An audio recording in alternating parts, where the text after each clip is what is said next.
And so many of us, man, it's like, yo, if you're American, you're born here, man, like you got so much opportunity that you just don't see it.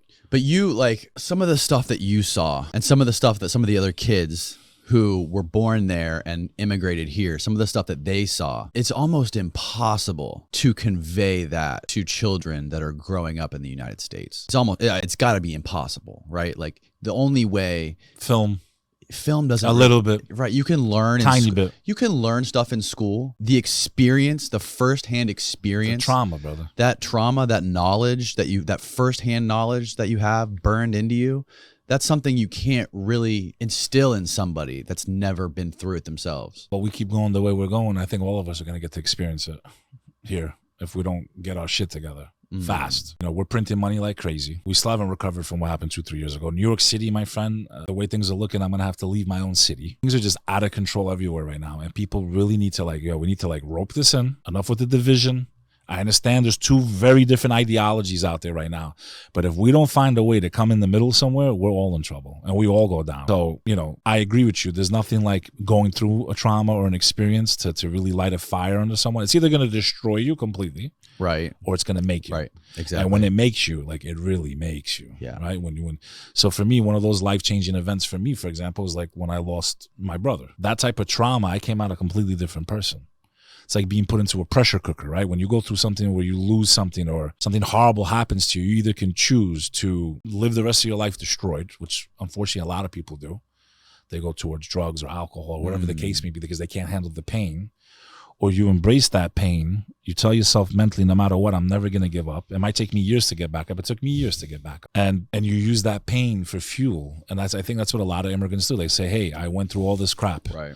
I lost all this. My family went through all this. And if I give up now, you're alive today. Whoever you are watching this show or listening right now, you're alive because guaranteed someone in your lineage, and most of us can't even go back 3 generations, someone definitely went through something horrible, Roman Empire, whatever empires, someone in your lineage survived trauma beyond your comprehension for you to be alive right now and to have the chance that you have right now. Somebody, your great-great-grandfather, your great-great-grandmother suffered in a way, whatever part of the world you come from, went through a living hell for you to be alive today. Risking your life to come on one of those boats from Europe 500 years ago. You said goodbye to somebody you didn't know if you were ever going to see them again.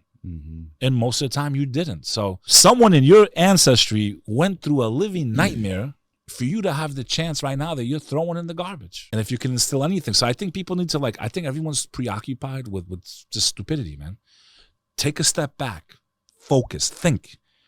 You're alive. That's a blessing. You can breathe. That's a blessing. If you're healthy, that's an extra blessing. Some of the most positive people I've met in my life who have done more than people that have 2 arms and 2 legs. I know people that can't even walk. They've done more with their lives than people that have everything. So it's not being grateful, not learning from mistakes, not knowing what you want. The hardest thing in life is not to make it. It's knowing what you want. Because once you know what you want, whether it's to be the best podcaster in the world, a music, whatever, once you know, most people either know and they're scared to go after it, or they haven't fully committed to going after it. Because there's nothing for free, man. Whether you're paying with tears, sweat, money, everything comes out of sacrifice. And most people are not willing to lose in order to win. They're scared, they're fear. And we've all been there. I've been there at times in my life too. So I'm not going to sit here and act like I'm some amazing human being who hasn't made mistakes or doesn't have fear. But I try to learn from mistakes, from people in my life, from situations I've witnessed, like visiting Kosovo before the war, visiting Kosovo after the war, and seeing it completely burned to the ground. Every single house pretty much in that entire nation was destroyed. And to not take advantage of that opportunity that I have here in the U.S., to not be grateful for it. And when a setback comes, it's like, hey, dude, your family's been through worse. Your friends over there have been through worse, and they don't give up. How are you going to give up? Right. Can't give up. So many people that migrate from some of those places overseas or even from Mexico, like you were talking about with Julian on the podcast with him, is that a lot of these immigrants are the backbone of America.